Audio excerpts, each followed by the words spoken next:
तालिबान और अफगानिस्तान से 80 बड़ी और एक्सक्लूसिव खबरों को बताएंगे आपको इस बुलेटिन में। आइए शुरुआत करते हैं और सबसे पहले बात अफगानिस्तान और तालिबान के कब्जे के 8वें दिन की। तो आज 8वां दिन है और 15 अगस्त की दोपहर तालिबानी राजधानी काबुल में घुस आए थे और प्रेसिडेंट पैलेस से लेकर पूरे देश पर कब्जा कर लिया था। हालांकि पंजशीर प्रांत अभी भी तालिबान के कब्जे से मुक्त है। अमेरिकी राष्ट्रपति जो बाइडेन ने देर रात देश को संबोधित किया। अफगानिस्तान पर तालिबान के कब्जे के बाद यह तीसरा मौका था जब उन्होंने संबोधन दिया। इससे पहले बाइडेन ने 17 और 20 अगस्त को अमेरिका को संबोधित किया था। राष्ट्रपति जो बाइडेन ने कहा कि काबुल पर हमारी पूरी नजर है और वहां से अमेरिकियों को निकालने का काम जारी है। बाइडेन ने बताया कि अब तक 28,000 लोगों को निकाला जा चुका है, जबकि 33,000 लोगों को निकाला जाना बाकी है। इसके अलावा दूसरे देश के लोगों का भी रेस्क्यू किया जा रहा है। बाइडेन ने अपने संबोधन में कहा कि लोगों को एयरलिफ्ट करना चुनौती, हम इसके लिए खाड़ी देशों समेत दूसरे देशों की भी मदद लेंगे। बाइडेन ने कहा कि हमसे आगे भी गलतियां हो सकती हैं, लेकिन हमारा पूरा फोकस लोगों को निकालने पर है। बाइडेन ने कहा कि मैं अफगान संकट पर कई देशों के प्रमुखों के संपर्क में हूं। उन्होंने कहा कि हमारी सेना और लोगों की मदद करने वाले अफगानियों को अमेरिका में बसाया जाएगा। बाइडेन ने काबुल में सुरक्षा को लेकर बड़ी चुनौती बताया। उन्होंने कहा कि अब वहां ISIS का खतरा भी सामने आया। देर रात और तड़के सुबह 135 लोगों को दिल्ली लाया गया। आज कुल 146 लोग वापस लाए जाए। अफगानिस्तान संकट पर दुनिया के 7 देश एक साथ आए। ब्रिटेन के प्रधानमंत्री बोरिस जॉनसन ने G7 की इमरजेंसी मीटिंग बुलाई। यह बैठक 24 अगस्त यानी कल वर्चुअल होगी। इसमें G7 देश अफगान के मौजूदा हालात पर चर्चा करेंगे।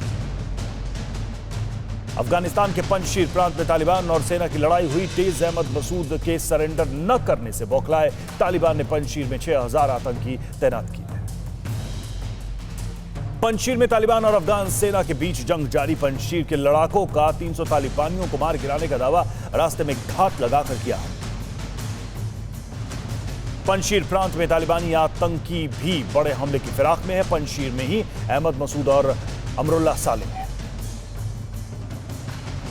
पंजशीर के बन्नू और अंदराब जिले में जंग में अब तक 4 बच्चों और 3 महिलाओं की मौत हो चुकी, जबकि 11 लोग घायल हुए। आशंका जताई जा रही है कि अगले कुछ घंटों में तालिबान और नॉर्दर्न अलायंस के बीच जंग और भीषण हो सकती है।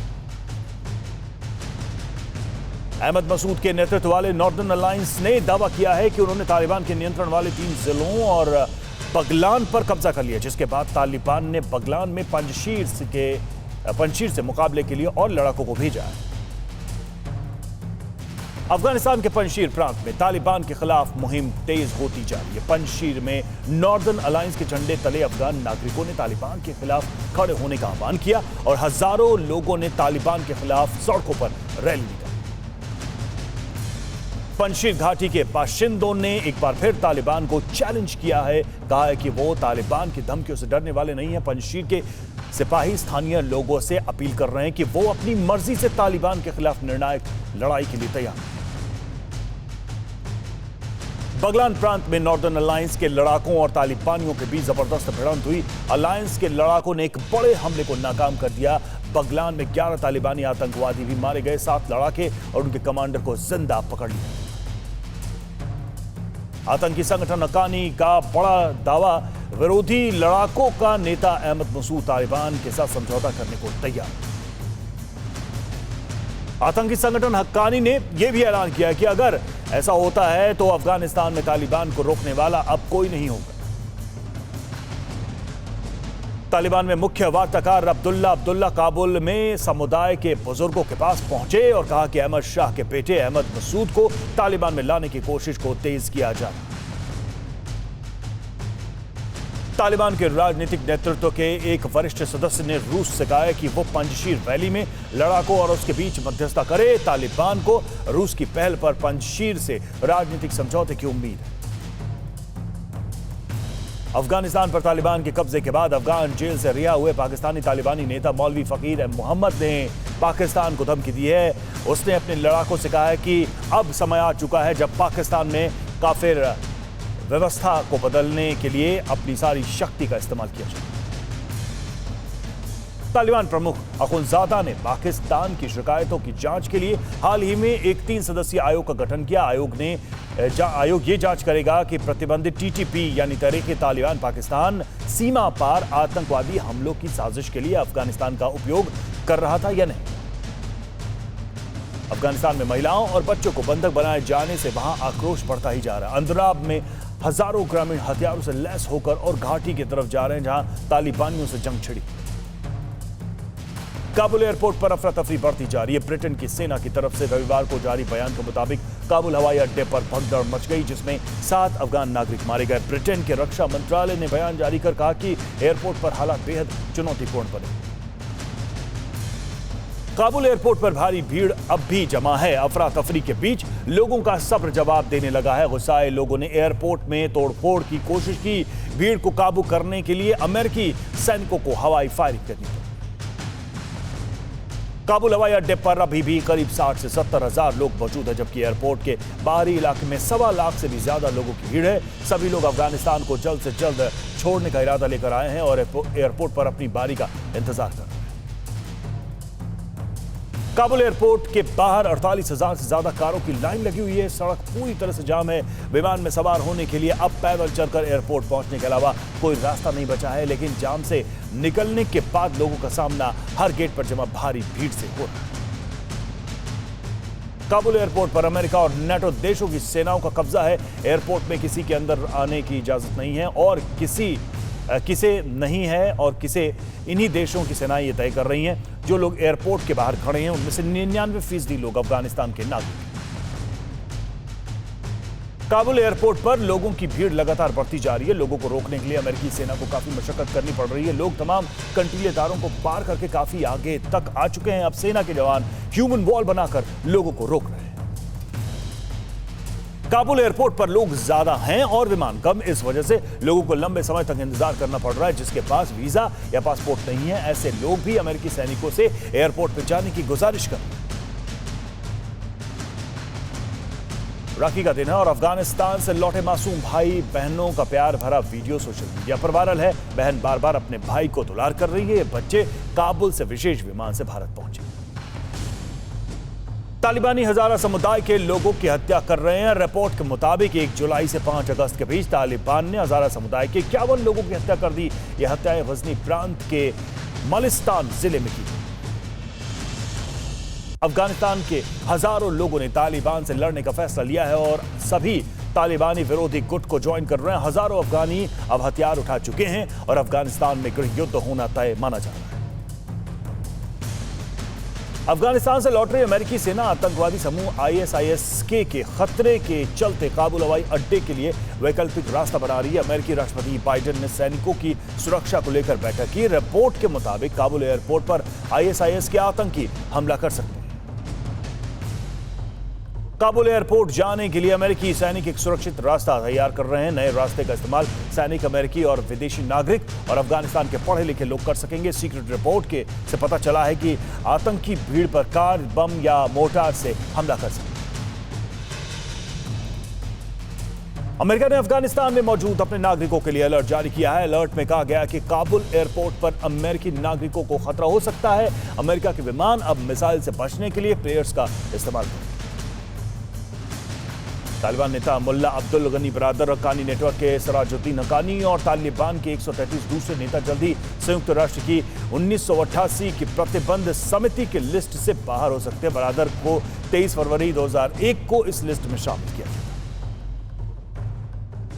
इस साल जून में टॉप तालिबान नेताओं को यात्रा प्रतिबंध पर कुछ छूट दी गई थी और इसे 90 दिनों के लिए बढ़ा दिया गया था। यह 21 सितंबर को खत्म होगा। अमेरिका और तालिबान के बीच डील होने के बाद तालिबानियों को यात्रा प्रतिबंध में छूट दी गई।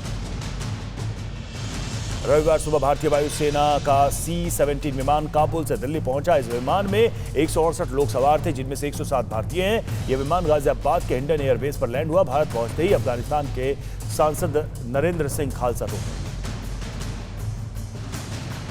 इससे पहले काबुल से तजाकिस्तान के रास्ते कुल 94 नागरिक दिल्ली पहुंचे हैं, जिसमें 87 भारतीय हैं। दोहा से भी एक विमान ने उड़ान भरी, जिसके जरिए 75 भारतीय वतन वापसी करने में कामयाब हुए।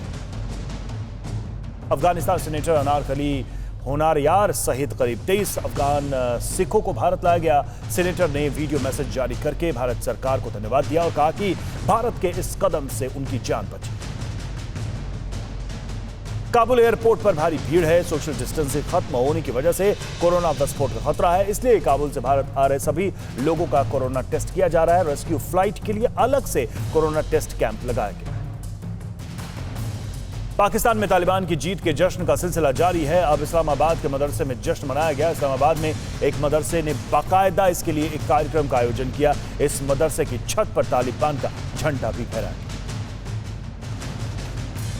अफगानिस्तान में हजारा समुदाय तालिबानियों के टारगेट पर है। तालिबान के आने के बाद सबसे बड़ा खतरा महिलाओं की सुरक्षा और उनके अधिकारों के लिए है। हजारा बहुल इलाकों से जवान लड़कियों को अब काबुल भेजकर छुपाया जा रहा है। अफगानिस्तान की महिलाएं अमेरिकी सैनिकों के सामने गिड़गिड़ा रही हैं। महिलाएं और छोटे बच्चों को देखकर अमेरिकी सैनिक का भी दिल पसीज रहा है। यही वजह है कि रविवार को 640 लोगों को ले जाने में विमान 823 लोगों को बिठाया गया। तालिबान ने कहा है कि काबुल से दूसरे देशों में जाने के लिए जल्द विशेष कॉरिडोर बनाया जाएगा। इसके अलावा बैंकों को जल्द खुलवाया जाएगा। तालिबान इसके लिए पूर्व बैंक कर्मचारियों से मदद लेगा।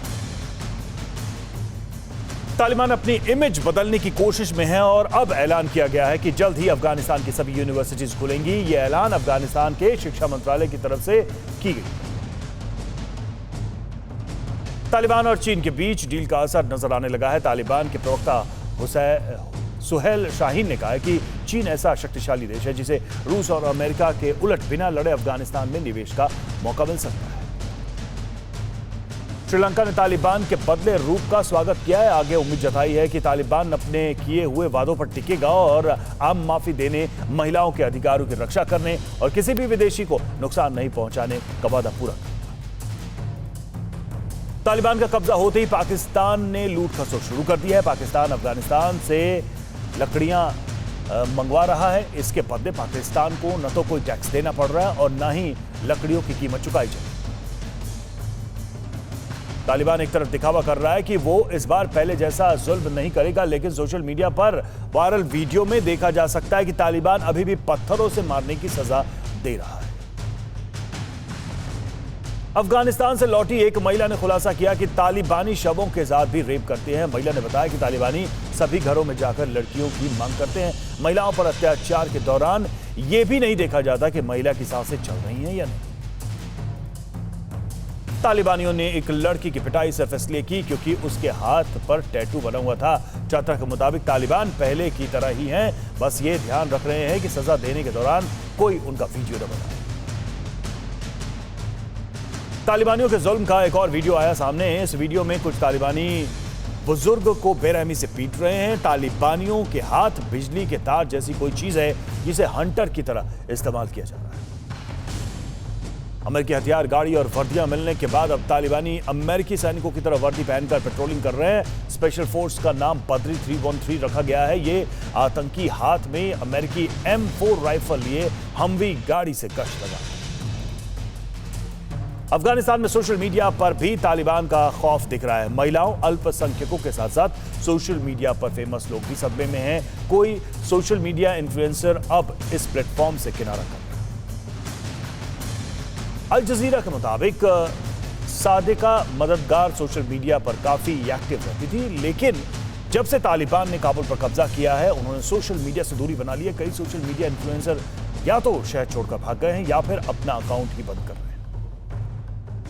राजधानी काबुल पर नियंत्रण के लिए तालिबान अफगानिस्तान के दूसरे हिस्से पर भी तेजी से कब्जा कर रहा है। इस कड़ी में रविवार को तालिबान के लड़ाकों ने एक और जिले पर नियंत्रण किया। तालिबान ने बताया कि बगलान प्रांत के बन्नू जिले पर उसका कब्जा हो गया है।